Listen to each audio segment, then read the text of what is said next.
Welcome to the Freshman Foundation Podcast, helping you make the jump from high school athletics to the collegiate level and beyond, with your host, Michael Huber.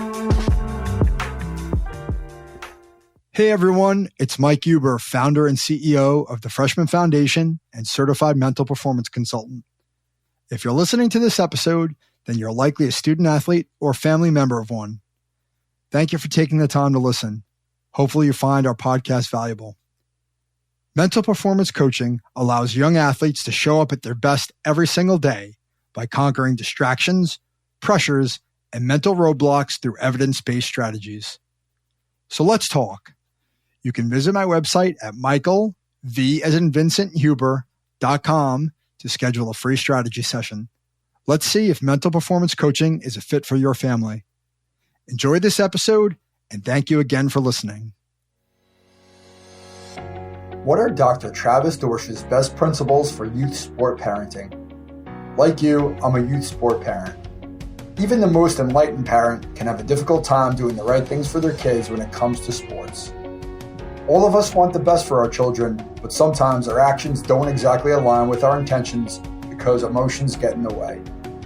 My guest on this episode, Travis Dorsch, is Associate Professor and Founding Director of the Families in Sport Lab in the Department of Human Development and Family Studies at Utah University. He is also a former Division I and professional punter and placekicker. In episode 32, Travis shares his best principles for parents who want to put their children in the best position to succeed in sports and life. He shares some very personal stories to illustrate how he came to embrace this field.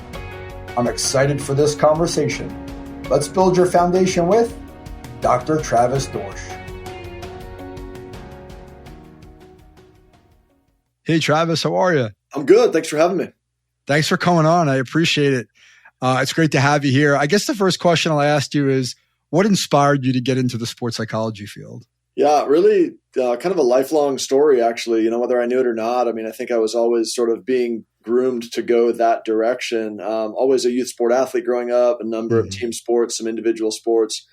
When I ultimately went to Purdue in the late 90s for my undergraduate degree and to play football and baseball, I was a developmental psychology major. And as my degree path went on, as my sport career went on, as an intercollegiate athlete, I kept thinking, like, where is the intersection of these things? Kind of who am I? We always think about that in college, or we should be thinking about that in college.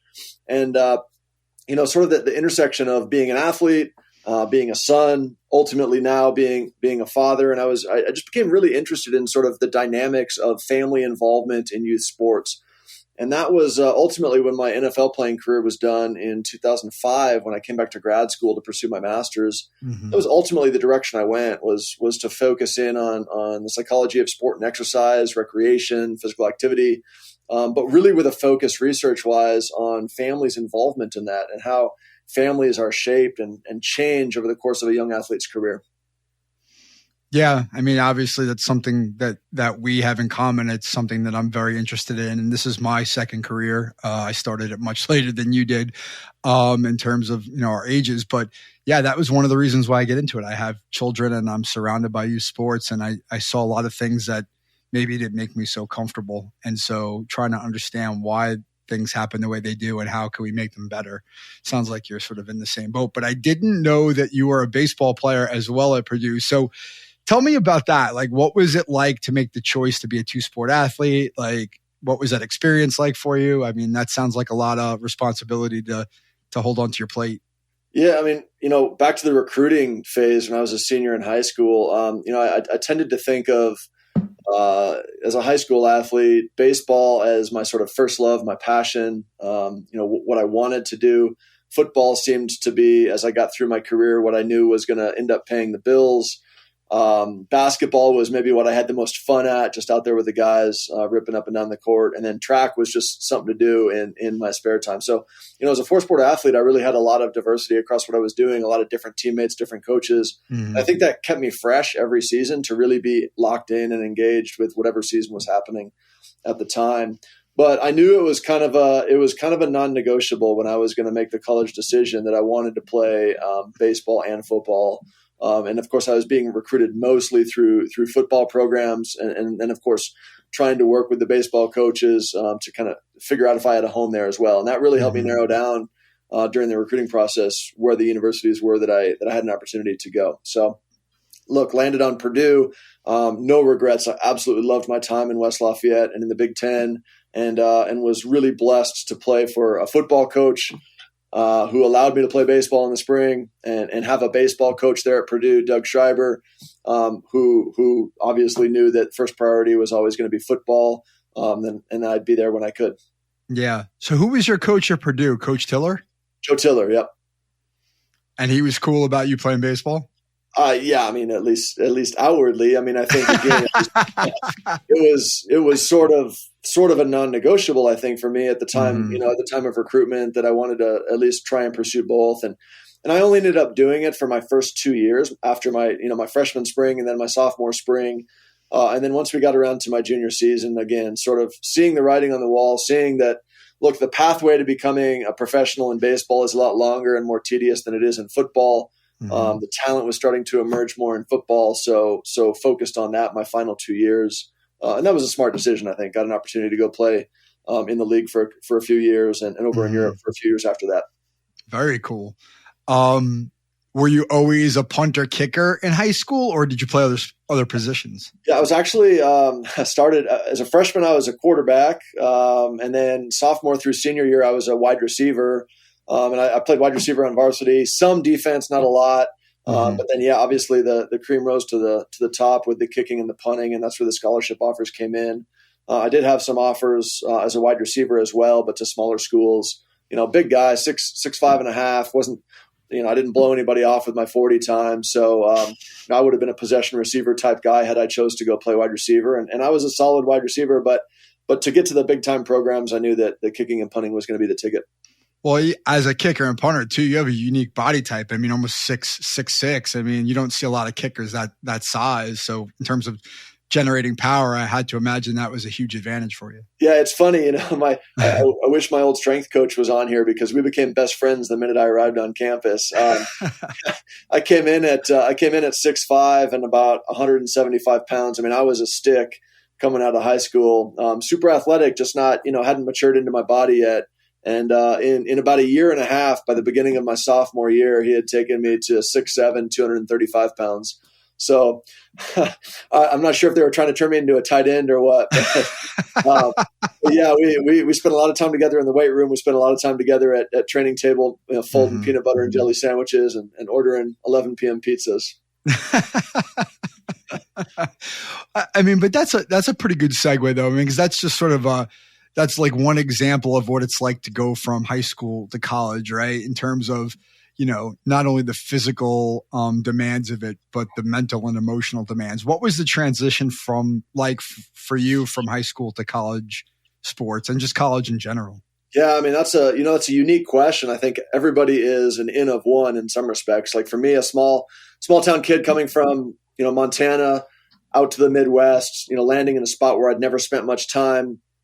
Indiana was very different. And I think the hardest thing for me, I started as a true freshman, so there was no sort of redshirt acclimation period. It was like I'm on campus, training camp for 3 weeks, and then I'm in the LA Coliseum playing my first game against USC on August 31st in '98. And, I recall that not affecting me so much. I mean, athletes, they do what they do.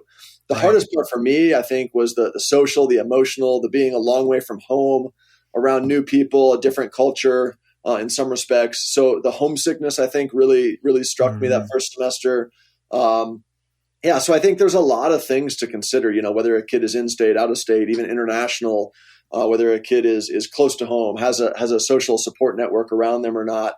One thing that Purdue was great at is you always felt like family. And there were families in West Lafayette, the athletic family on campus, the administrators on campus, and even some professors. And of course, my teammates that take you in and that make you feel at home. But still, that first semester transition was really hard.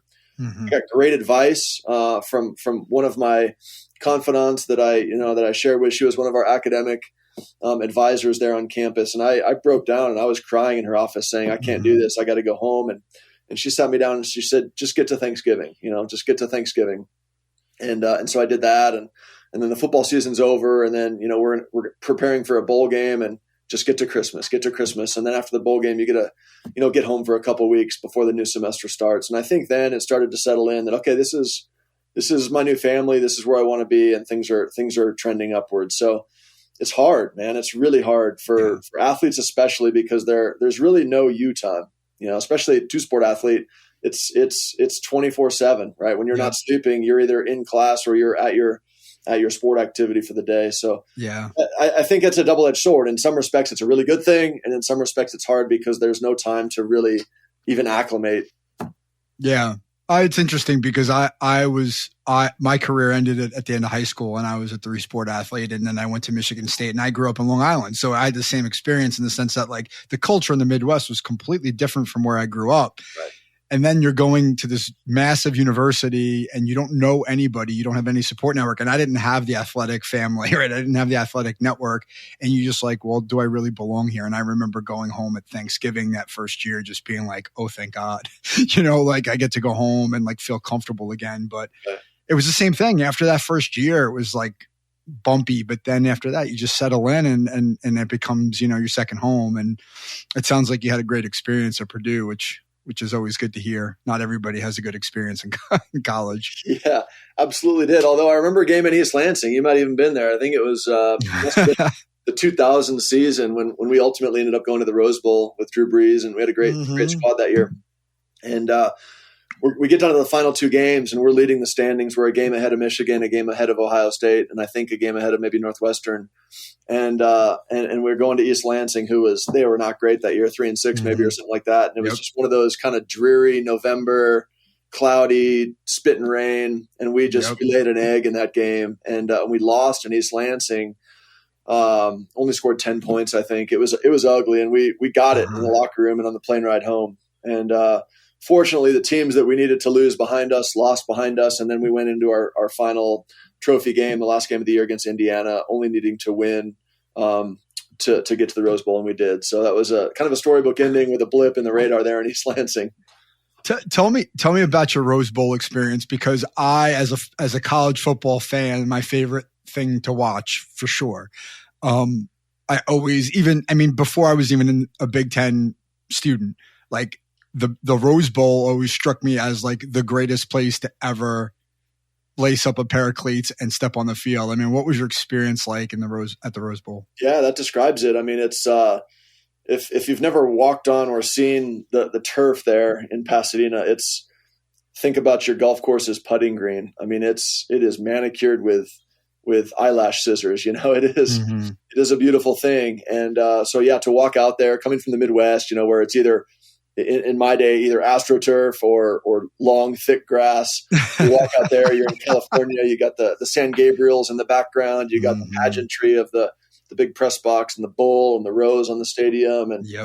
And of course, from the time you arrive on a Big Ten, or I imagine a Pac-10 at the time campus, it's that's the goal. That's what's on your locker room wall. That's what's in your team meeting room, whiteboard. So to arrive at that and to achieve that destination and really achieve that goal as a team, I think it brings you so close together. Anytime you're with a group of people and you achieve a goal together, it's awesome. So yeah, it was awe-inspiring. But for me as a kicker, I think the most impressive thing was that turf, man. It was like kicking off a putting green. You almost didn't want to touch it, You can never go back. Yeah. So I'm curious, well, when you were in college, did you have access to sports psychology services or mental coaching? It was, it was just starting to come in vogue. And we had, at Purdue, we had a consultant that came up from Indianapolis from the St. Vincent's medical team that would come up and do some consulting, but we didn't have an in-house psychologist. I would say today, most of the Power 5 programs do, probably multiple people on campus. I never really utilized that service as an athlete, although I was always interested in that connection, that brain-body connection, especially for someone like, a kicker. It's golfers, kickers, pitchers, the people that do these repetitive things over and over, and you got to be kind of locked in and zoned in. And I can definitely see and value the benefit today, and wish I had played in an era where it was more prevalent. But it really wasn't yet in the late 90s, although it was kind of coming in. Okay. Did you ever go through a period in college where maybe you were going through a slump or something, or you felt like you were a little bit more in your head than you would have liked to be, and you went through a rough stretch as a place kicker or a punter? Yeah, plenty. No, I mean, I think, look, it's going to happen if you play long enough and at a high enough level. You're going to have some lulls in your production. And my sophomore year in particular, you call it a sophomore slump, whatever, you give it a neat name, but I had a great freshman year, kind of came on the scene, was a freshman All-American. And then, sophomore year wasn't great, had a number of kicks blocked. We went to the bowl game. We were in the Outback Bowl down in Tampa, Florida, and had missed 3 field goals and an extra point. We ended up losing. We were up 25 nothing at halftime, or 25-3 at halftime. We ended up losing 28-25. So that one's on my shoulders. That was a monkey on my back then heading into my junior year. But look, this is, again, you do it long enough, you're going to have some days, right? Sure. And I think that's why that support network is so important. I was fortunate that my parents were in a position that they were able to travel to all games, road and home, from Montana. Wow. I think they own shares in Delta now because of it, probably. But they were there. They were a huge support network, and of course my on-campus support network. So it's tough. It's tough. When you're a kicker or a quarterback, I think all eyes are on you every play. Yeah. You're a left guard, right, or an outside linebacker. You can make a mistake, and the only people that see it are your coaches on film on Sunday. But I make a mistake, and it changes the game. So it's a big weight on your shoulders. But also, it's also a great thing for you because you do have an opportunity to make an impact. And I remember vividly a conversation I had with our defensive coordinator, Brock Spack, at the time. He's now the head coach at Illinois State. And he said, "Look, man, you're our punter. You're on defense with us, right? Because every time that our offense is 3 and out, you are going to dictate where our defense starts. So I need you on our team. I need you to be, one of the guys on defense. And I need you to put us in a position to win every possession." So that really, that was that conversation. Of course, it was more engaged and more lengthy than that. But that conversation really gave me a sense of ownership of like, look, I can really affect the game. Average offense or defensive play might go 3, 5, 10 yards. Special teams plays, kickoffs, punts, especially, they're going 50, 60, 70 yards. Yeah. No, I think I've thought of it that way, but I think when you tell a story about a coach who sort of, incorporated you or sort of made you feel like you were part of the team, right? As opposed to just being a kicker, right? Like being there by yourself on the sideline, right? That visual of the kicker just sitting alone by himself a lot of the times. But when you feel like, hey, I've got a role on this defense, I'm a part of the unit. That's got to help at least your confidence and feel like I've got someone's got my back here versus like everyone's looking at me. And if I make a punt, then I'm supposed to do that. If I screw up, then everyone's pointing a finger, right? Like I don't think anybody ever wants to feel like that, but I'm sure there were plenty of times where you did feel like that. Yeah. Back to the game I shared with you, the Outback Bowl, where I had that rough day, worst day of my career for sure. But the number of guys in the locker room that came up to me and either, just gave me a nod or put their arm around me or pat on the butt and just said, look, like we get it. We're athletes. You have days, that was a big source of inspiration and motivation for me, because you don't want to let your guys down in the locker room. And I did that day. So moving forward, I always reflected on that. Like, look, they don't want to let me down. I don't want to let them down. That's what being part of a team is all about. So, I think those memories from the locker room, they're the same kind of lessons that we all want our kids to learn in sports. And those are lessons I lean on today as a professional, as an academic, as a husband, as a father, community member. I mean, these are the types of things that you take with you from sports. Absolutely. So you mentioned your parents and their dedication to getting from Montana, which I can't even imagine trying to fly from Montana to some of the places you were at. It probably took them, probably a day's worth of travel in some cases. But what was it like growing up with your parents? Obviously you were very athletic. Like, tell me about their role in your development when you were younger.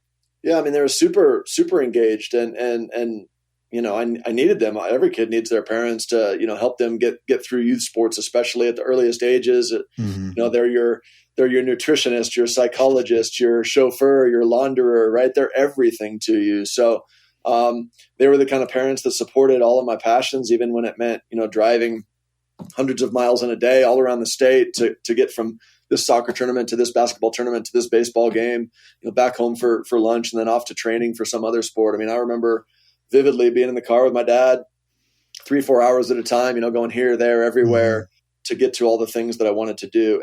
And for two working parents who had careers and were great at what they did, to be able to kind of put that aside and make sure that me and my younger brother were able to get to everything was great. That's awesome. Yeah. I mean, I have 2 kids now. And so I know what that's all about, right? The commitment that you make to get your kids to where they want to be and to support them. But it's also hard, right? When you have a job, but not only a job. I mean, I think nowadays 2-income families are pretty common, and most parents are doing it at some level. But I personally, and maybe this is my bias because of what I do for a living, but the emotional investment from parents in youth sport, which obviously has a double-edged sword, I think, in some ways, right? But talk about that, like, I don't know, from your own experiences or even from the academic side, like, what's your view about like how parents get invested in their young athletes' career? Yeah, it's such an important question. I tend to look at this through like a behavioral economics lens, right? And to boil that down into one sentence, I'm not doing the field justice here, but to boil it down into one sentence, it's like, look, when we put money and time and energy and love into something, we want ROI. We want something, some outcome, whatever that is. Now, parents across families and across communities, there are different outcomes that we all seek and value. But look, if I drop $10,000 on my kid to play AAU basketball and go to a bunch of tournaments and go to some camps and get private coaching and strength training, and get supplements in the pantry, all of this stuff, well, I want something for that. First and foremost, hopefully we want a good experience for our young person in our house. But look, we also want them to have an opportunity maybe to play in high school, maybe to go on and play in college, and maybe some kids even have the talent to go on and play beyond that. But we all want something, whether we admit it or not. So the key is not changing our behavior as a parent because of what our goals are, right? So first and foremost, I talk to parents all the time about making sure that your goals align with your kids' goals, your athletes' goals. And the way we do that is by communicating, by asking them, by talking to them, by being observers. The second thing is to not be having what I call grown-up conversations around them, right? The conversations with your spouse or partner that might revolve around money, like, hey, this is going to be tough to make ends meet because we got to do this. The kids don't need to be a part of that conversation. They don't need to know that you're spending $10,000. They know that you're invested. They know that you're there. They know that it's not cheap. Kids talk. They're pretty on it. They're pretty looped in. But they don't need to hear, the argument about money or the stress that's happening. How are we going to get them here? How are we going to do this? I got to take time off work. We got to take out a second mortgage, all of those things, because ultimately that leads to a perception then of pressure, right? The perception that, okay, mom and dad are really into this. I better do something to show them that I can succeed. Absolutely. And once they feel that pressure, they're going to enjoy the experience less, and they're going to be less inclined. Actually, our research tells us to want to continue participating in the future. Yeah. So, and when you were talking, I mean, that all resonates with me as a professional, as a parent. The thing that I sort of always come back to in my own practice as a parent is motivation, right? Like, and that's essentially what you're saying, right? The alignment of goals.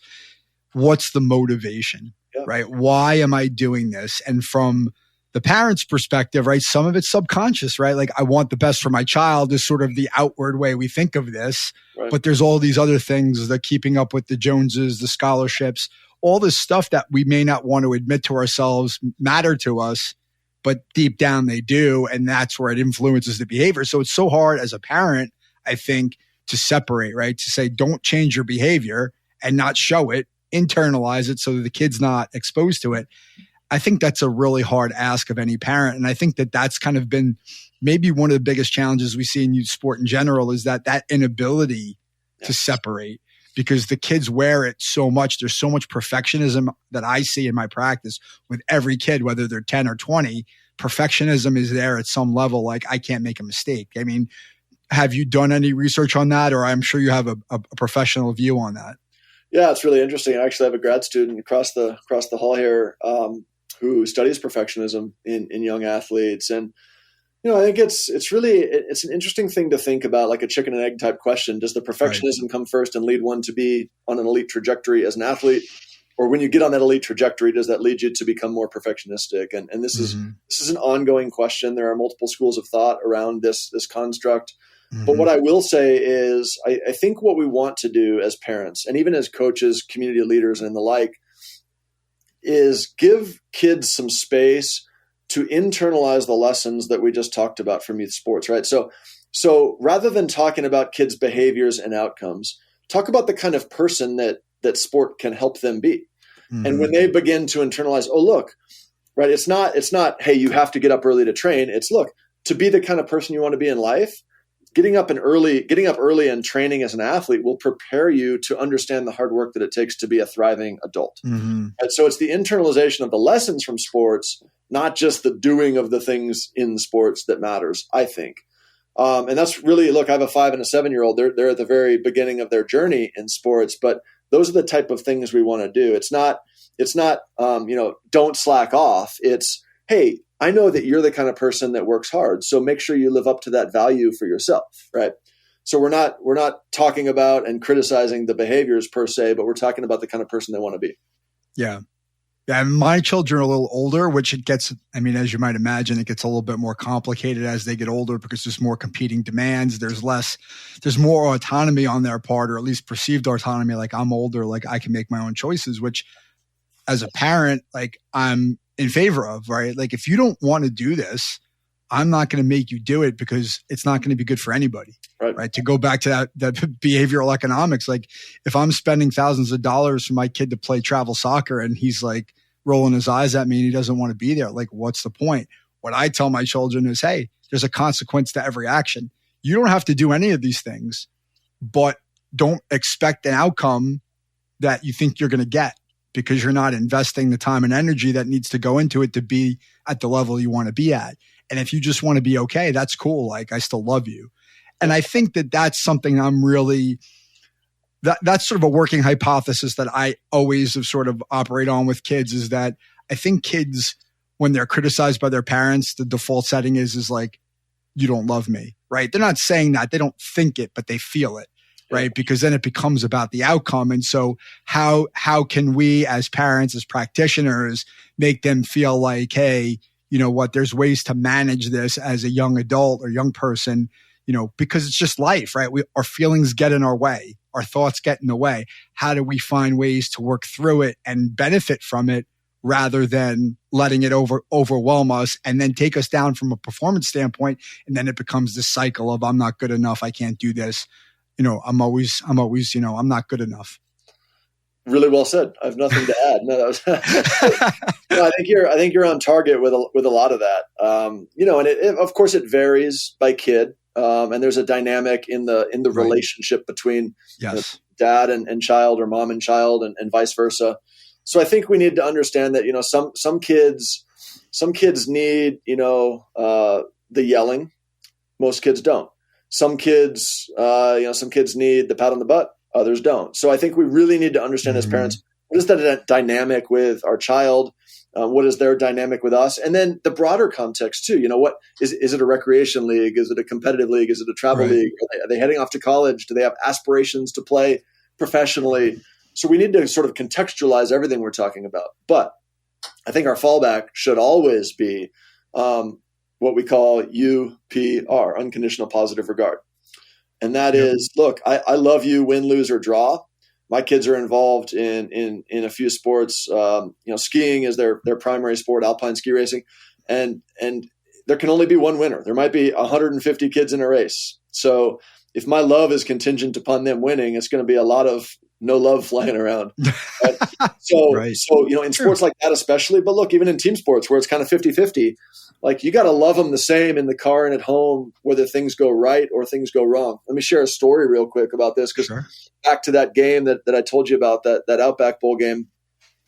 I missed 3 field goals. I don't want to go in the locker room, first of all. And then when I'm in the locker room, I don't want to come out of the locker room to meet, all the friends, family, parents, coaches, wives, everybody that's out there. But I come out and my dad he looks at me and he says, I love you, son. And I was like, holy cow, like, That's crazy. I shouldn't have been surprised. I mean, but I was. In the moment, I was like, we're going to talk about like, what I could have done different, what we're going to do next time. But that was the simple thing that I needed, that he knew I needed in the moment. And I think that's a great lesson, a great model for all of us. I hope to be like that with my kids when they experience failure, which they will and have. So yeah, I think that unconditional positive regard can be super powerful. Just knowing, and it goes all the way back to attachment theory and human development research. It does, doesn't it? Yeah, just knowing that, look, I've got my secure base. I've got my people. Right. They're going to love me no matter what I do. I could get arrested for doing something stupid, and mom or dad or both or siblings, whoever my people are, they're going to be there for me. Just knowing you got that base is really important. Yeah, I mean, that's a rabbit hole we could go down, and I don't think I want to, but attachment theory, I'm a big believer in the idea that if you have a secure base, you can go out and take the risks that you need to take in any aspect of your life and feel like I can go out there, make a mistake, and then come back, and I'm still loved. Yeah. And I think that applies to sports. And so it kind of leads me to sort of your professional interests in terms of academic interests, in terms of parent education, right? Talk to me about where you think the state, like the need for parent education is in the youth sports space. Oh my gosh, it's such a big question. It's really a career defining question.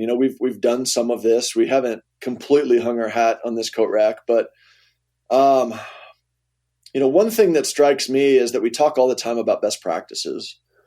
And to me, best practices implies that there's sort of one right way to do things, that we can kind of put everybody in this black box and say, do this, and it'll be a successful parenting experience. I don't necessarily believe in that. And especially now that I'm a parent, even with just 2 children, I know that they need to be parented differently. And I'm a coach too, and a club director. And I know that all the kids on the team need to be engaged with differently. So rather than best practices, what I like to talk about with parents is best principles. There are a number of principles that we talk about, things that do sort of fit in this umbrella over the parent-child relationship in sport, that we can give parents these tips, these tools, these strategies, and say, now you need to make this your own. Now you need to make this your family's thing. And I think when parents can do that, when they can understand what the science says, understand what practitioners would offer, and then kind of make it their own, right? But not subscribe blindly to someone else's philosophy, then we're in a good place. So they have their lighthouse, their North Star, right? Their sort of compass, if you will. But at the same time, it's got to be the family developing their own mantras, their own sort of engagement practices, their own way that they deal with success and failure. And then for each family, that turns out to be a little bit different. Yeah. I love that. I mean, how much do you find citing the evidence or citing some bigger authority helps in communicating that message, right? It becomes less, I would imagine it becomes less personal and it becomes more objective for them, right? They're not taking it as a criticism. They're looking at it objectively and saying, hey, what can I do with this information versus you're telling me what to do. That's right. So look, evidence is important. And I think everything we do, or at least that I do as a scholar practitioner, should be evidence-based. But at the same time, they don't want me, ripping off lines and then citing my sources. Right? They're not a research paper. Okay. Right. So I think what I've found, at least in my experience, to be most effective with parents is to give them examples and vignettes and stories. Stories can be so powerful. I mean, even with you, I've shared some of my stories. Sure. And then always in the end, come back to how and why that's a best principle for parenting your kids in sports. So yeah, I think, the vignettes, the stories, they can be super powerful. They can draw parents in because exactly what you said earlier, it taps into their emotions. They've all either seen that parent or been that parent or seen an example of what I'm talking about. So it becomes more visceral rather than just, oh, hey, you should do A, B, and C and don't do D, E, and F, cite, Jones 2020. That's pretty dry. It doesn't really move the needle in terms of their behavior. Yeah. Well, right. And that's one of the challenges we face as practitioners, right? Is that fine line of taking what tends to be wonky talk sometimes and making it plain English for the people that we're serving, whether it's a young athlete, a parent, a coach, whoever. And that's part of the art of what we do, right? It's combining the science and making it, digestible for people who don't want to like glaze over when you're citing research papers. That's right. I mean, look, if you're working with a fairly affluent family from Long Island, right. Let's say a white affluent family from Long Island with a kid at a prep school, 3-sport athlete, that's going to be a different family context than if you move, down the shore some number of miles and get an inner city kid from the Bronx with a single mom who's working 3 jobs and he's at a New York City public school. These are different contexts and they must be treated differently. And that doesn't mean that we stereotype or generalize. What it means is that we try and understand each family in their context and deliver the needs that they have. Well, and I think that's one of the biggest challenges, right? In the sense that in America, right? And I'm sure you've studied this or are highly aware of it, but like when you go outside of America, everything's nationalized, right? So there's sort of a top-down approach. Yeah. In America, everything's decentralized and it's the bottom-up approach, right? And so what becomes really hard is this idea that, we're trying to give people these principles, but the principles are coming from the bottom, right? There's Travis in Utah, there's Mike in New Jersey, there's Mary in Maryland and Joe in California, right? And we may all have a similar approach, but it's not the same set of principles. So can you talk about sort of the challenges about the way youth sport operates in America in terms of educating people in a uniform way? And it just becomes a sort of mishmash because there's so many things going on? It has been traditionally. I think there are a number of groups. One that I was involved, I was a member of the science board for this group with the Department of Health and Human Services, and they put together sort of a youth sport consortium of sorts, really to try and centralize, to borrow your word, our understanding of youth sports, our design and delivery of youth sports. That's had some success at various levels. I think another grassroots group that's doing some great work out of DC is the Aspen Institute. Yes. They're really focused on, they've come up with a number of what they call plays. And again, these are strategies that, that communities, that coaches, that parents can use to engage young people, in sport in a more effective manner. So, I think we're seeing now more of kind of what I'll call a sandwich approach where there is some top down, there obviously remains some bottom up, with the hope that we can meet in the middle and understand some of what these best principles are that I've been discussing. One of the problems we have here, I think, it's not really a problem, it's just a barrier that we need to overcome and really address, is that, look, we've got what we might call free play. Then the next level up, we've got sort of recreational or town leagues. The next level up, we've got maybe school sports. We've got, sort of travel, AAU type, ODP soccer, these types of travel kind of quote unquote elite performance opportunities. And then of course we've got participation in intercollegiate athletics, and only in America is sports so yoked to our educational system at the junior high, middle school, high school, and college levels that we really are a very unique case study in how sports is designed and delivered. It doesn't happen that way in the rest of the world where everything is club based. And so you join a club in whatever sport or sports you want to be in. There really isn't like that community programming. There definitely isn't that school programming. So it's also decentralized. And I have some experience in Germany. I have some great colleagues in Australia and the UK. And they talk all the time about how, look, like you pick a sport, you join a club and you're part of that club, and they deliver sport to you. And I think we can both learn a lot from them and they can learn a lot from us. I think there's some value in both systems, and neither of us are doing it perfectly. Yeah. But, look, there's a lot I think that we can be doing better as a country. And much of it boils down to parent engagement. And, look, I've got some job security here, I think, for the next 20 or 30 years in my career. But ultimately, in the way our system is designed here in America, we can't do it without parents. So what we can't do is put up a wall and say we need to exclude them. They have to be part of the solution. Yeah. We have to bring them in. We have to involve them. So that's, they're the consumer ultimately, right? They're the ones. And I think, where I should have finished with that is, look, because they have to be involved, this is why education is so important. This is why a number of groups, ours included, are working on parent education. So if and when they're involved, they can be doing it in the most appropriate way. And yes, I think this is something that sports leagues struggle with all the time. There are two consumers. There are the child to whom we're delivering the product, and there are the parents to whom we have to keep them happy about the way we're delivering the product because they are paying the bills. Right. And that ultimately comes down to communication. I think you said it before, right? At the end of the day, everyone's going to have a different agenda, right? It's sort of a loaded word. And they're going to have a different communication style and they're going to have different objectives, right? But if we're communicating with each other about what we're trying to achieve, we may not always agree, but we can work towards common ground. When there's no communication, that's where things really kind of hit the skids. Totally. I think the other question, the other piece of this, and I'm not sure how involved you are, but I'm sure you have a view on it, coach education and where the coaches come in. Because that's something that, I'll just speak anecdotally, the lack of skill and awareness and knowledge of the coaches in that I see in my area is really disturbing in terms of not even the skill stuff, right? The on-field stuff, on-court stuff, people get, I think, for the most part. It's to go back to what you were saying, the ability to relate and assess and tailor coaching to an individual, I feel like is sorely lacking. So like, what's your view about the role of coaches and coach education in this sort of big picture?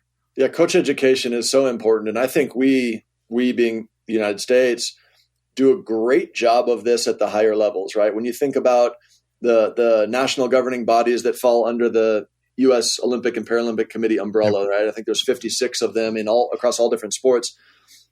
Nearly all of them, I think, I've interacted with many of them, but nearly all of these NGBs, I think, have somebody that's in charge of coach development.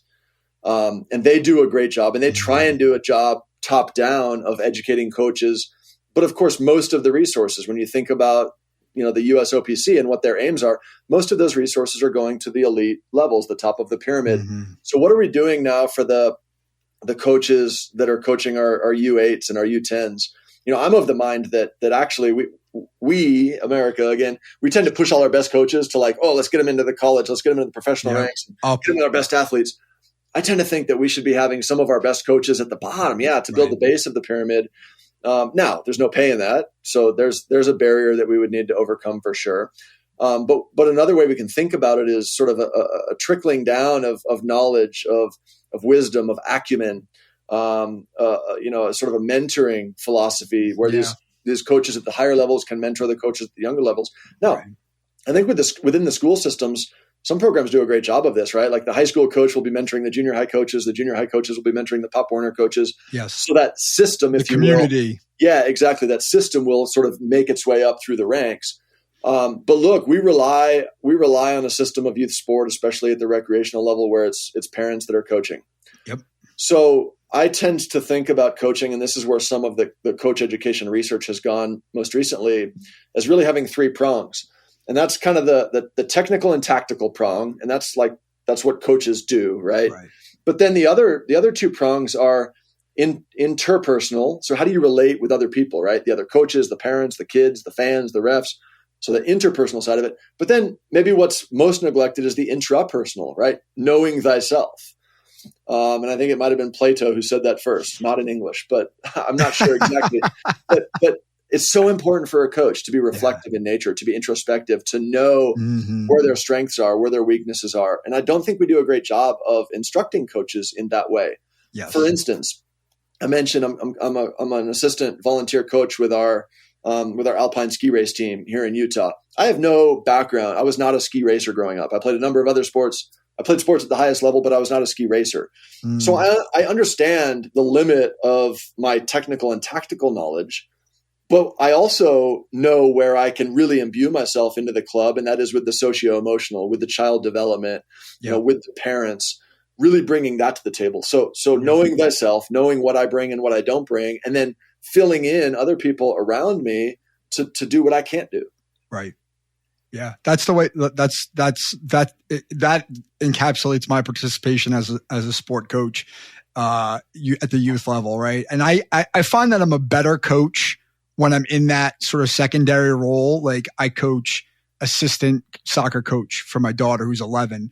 And I don't know much soccer. I know enough soccer to be an 11-year-old soccer coach, but I'm really good, I think, at communicating with the kids and helping them understand their feelings and put things into perspective and deal with mistakes and sort of understand the bigger picture in terms of, coaching decisions and things like that. Like that matters, right? Like tactical is important, but it's not the only prong to your point.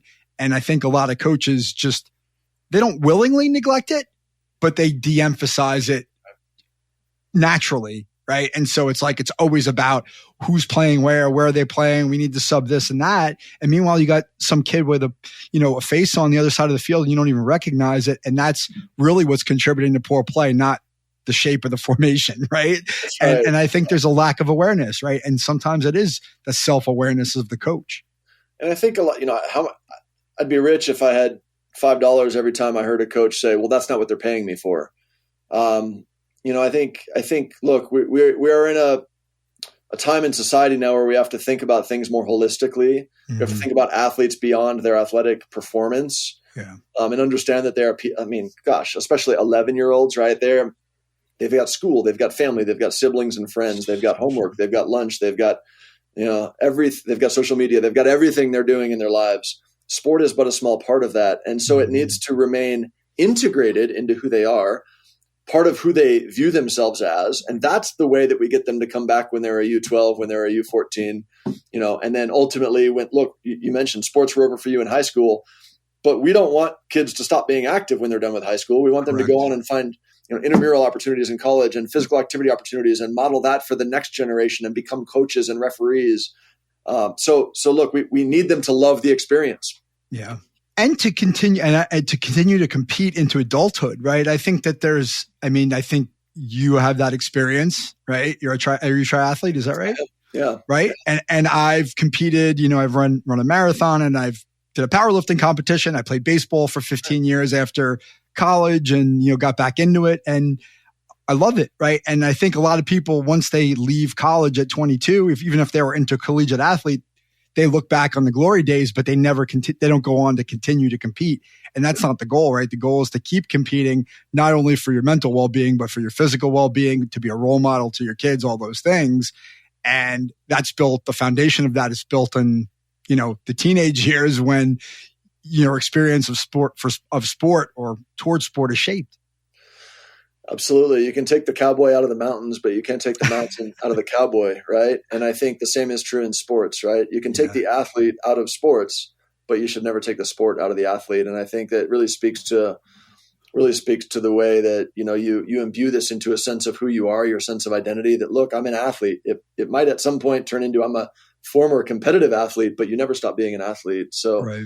Again, and that fits really nicely, I think, with the philosophy I shared from the get-go today, which was, I, as a professional, as a husband, as a father, as a community member, I rely on all these lessons, right? I still think like an athlete when it comes to putting in hard work, hard hours at the office, or when it comes to the lessons of being a dad is just like being a coach.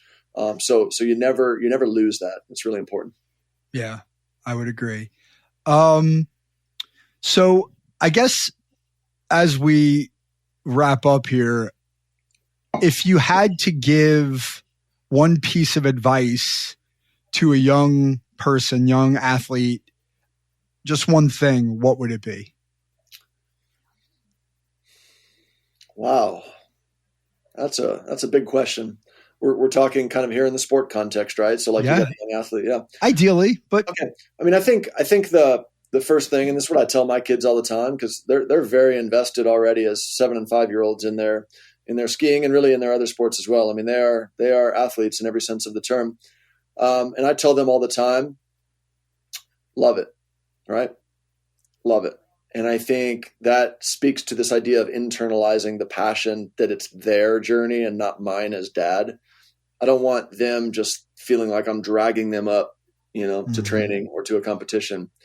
I want them to own it. I want them to love it. In fact, I'm not perfect at this, but I try and ask them most days when I pick them up from school and we're headed up to the mountain to train. I say, hey, do you guys want to ski today? Because I want their buy-in. I want them to say yes, because once they say yes, the buy-in is there. I don't want to I pick them up, they're in the car, whatever, they're reading their book or they're on their iPad or they're playing a game, they're drawing, whatever they do to kill the half hour up to the mountain. I don't want it just, dad picked me up. Now we're going to do this because dad wants us to do it. I want them to own the experience. So for me, I want them to love it. The flip side of that coin is I want them to know that I love that they love it. So I tell them all the time on the chairlift, like we're between runs or whatever, I just whisper over in their ear, man, I love watching you guys ski. It's so much fun for me. Because I want them to know that I'm having fun because they're having fun. And I think, anytime, if I tell you right now, man, you're the world's best podcaster. Sorry. we all like to be told that we're good at course. Stuff, right? Like, yes. And we want it to be authentic, of course. But, when our spouse comes home and says, man, you're a great dad. I really appreciate all you do. Or, and I tell her, man, you're a really good mom. You're doing a great job. Like that makes you feel good. So our kids need that as well. Mm-hmm. They want to be told because they're putting so much work into this, right. And they're doing it in many cases to make us proud as parents. Yep. So they want to be told, man, I see you putting the work in. I love watching you do it. That would be my takeaway for parents. Maybe. I think you're I did a podcast. I recorded a podcast that's going to drop next week with, do you know Josie Nicholson at Ole Miss? I don't know. Yeah. She's in sports psych at Ole Miss. Okay. And that's exactly what she said. She said, love it or get out. That was sort of her one point. So 2 for 2 on that from the former athlete, sports psychologists on the show. Same question, but for parents. What's the one thing or one piece of advice you'd give to a parent? Leave it all on the table. You only get one shot.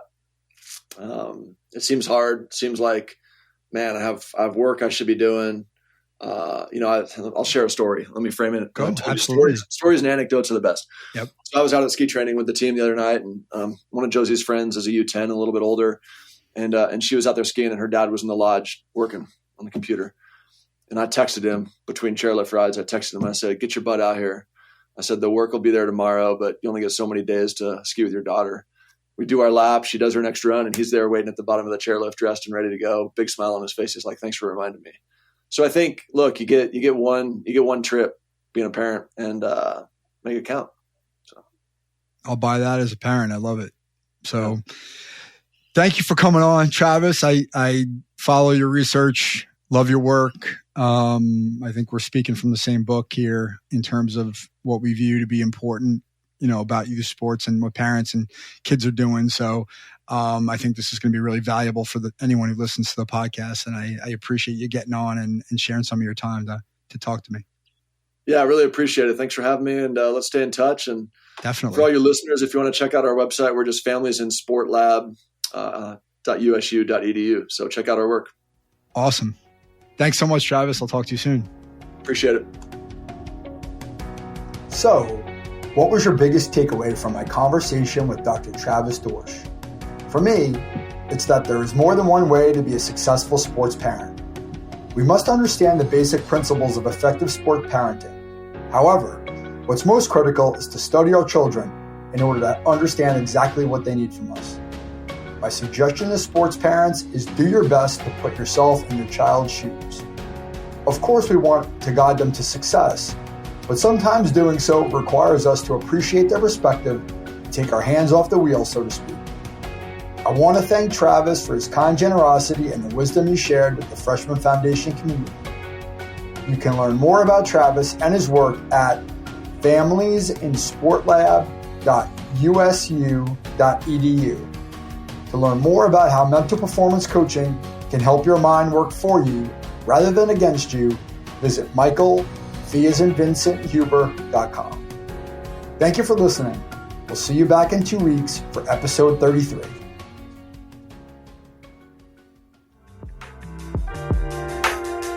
Mike Huber is the founder and owner of Follow the Ball Coaching, located in Fairhaven, New Jersey.